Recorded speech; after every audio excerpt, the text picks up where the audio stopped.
Congress party के वरिष्ठ नेता अहमद पटेल अब इस दुनिया में नहीं रहे। उनका 71 साल की उम्र में निधन हो गया। पटेल कोरोना पॉजिटिव होने के बाद पिछले करीब 1 महीना से हॉस्पिटल में भर्ती थे। गुरुग्राम के अस्पताल में उनका इलाज चल रहा था, पर बुधवार की तड़के सुबह करीब 3:30 पर उनका देहांत हो गया। इस संबंध में अहमद पटेल के बेटे फैजल ने एक ट्वीट के जरिए जानकारी दी। कांग्रेस के वरिष्ठ नेता के तौर पर पटेल की पहचान तो थी ही, इसके अलावा वो गुजरात से राज्यसभा सांसद भी थे। 1 अक्टूबर को कोरोना संक्रमित हुए पटेल और गुरुग्राम के मेदांता अस्पताल में 15 अक्टूबर को भर्ती कराए गए।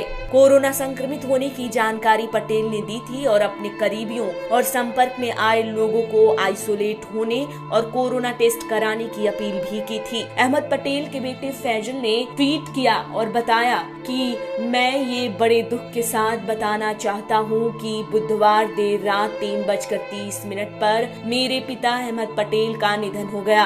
करीब 1 महीने पहले कोरोना पॉजिटिव आई थी। उनकी रिपोर्ट और उनके शरीर के कई अंग ने काम करना बंद कर दिया था, जिसके बाद उनका देहांत हो गया। अल्लाह उन्हें जन्नत फरमाए। अपने सभी शुभ चिंतकों से फैजल ने कोरोना के गाइडलाइन का पालन करने की अपील भी की और सोशल डिस्टेंसिंग बरकरार रखने को कहा। पीएम नरेंद्र मोदी ने ट्वीट कर शोक जताया है। उन्होंने कहा कि अहमद पटेल जी के निधन से दुखी हूँ। उन्होंने सार्वजनिक जीवन में कई साल समाज के लिए काम किया। अपने तेज दिमाग के लिए उन्हें जाना जाता था। वे हमेशा कांग्रेस को मजबूत करने के लिए याद किए जाएंगे। उनके बेटे फैजल से मैंने बात की है, उनकी आत्मा को शांति मिले। वहीं राहुल गांधी ने ट्वीट कर कहा कि आज दुखद दिन है। कांग्रेस पार्टी के स्तंभ थे अहमद पटेल। पार्टी के लिए वे हमेशा जिए और कठिन समय में हमेशा पार्टी के साथ खड़े रहे। उनकी कमी हमेशा खलेगी।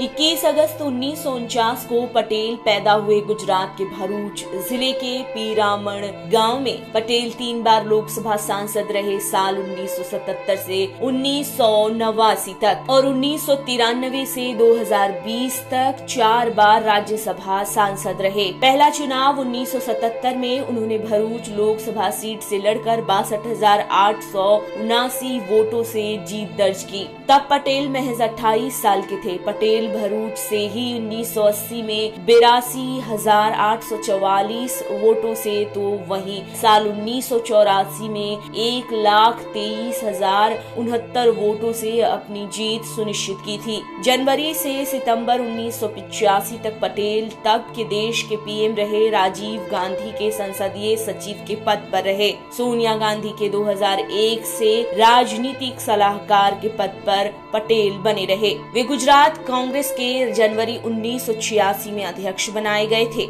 यूथ कांग्रेस कमेटी के वे 1977 से 1982 तक अध्यक्ष रहे। वे कांग्रेस के ज्वाइंट सेक्रेटरी के तौर पर सितंबर 1983 से दिसंबर 1984 तक रहे। सोनिया गांधी के करीबी नेताओं में पटेल की गिनती होती थी, जिसके निधन पर सोनिया गांधी ने कहा, पटेल एक ऐसे कॉमरेड, निष्ठावान सहयोगी और दोस्त थे जिनकी कोई जगह नहीं ले सकता। कांग्रेस को समर्पित था उनका पूरा जीवन। उनकी निष्ठा और समर्पण के साथ ही उनकी अपने कर्तव्य को लेकर प्रतिबद्धता, उनका हमेशा मौजूद रहना मदद के लिए और उनकी शालीनता, ऐसी कुछ खूबियां थीं जो दूसरों से उन्हें अलग बनाती थीं। उनके निधन पर मैं शोक व्यक्त करती हूं और उनके फैमिली के लिए गहरी संवेदना प्रकट करती हूं।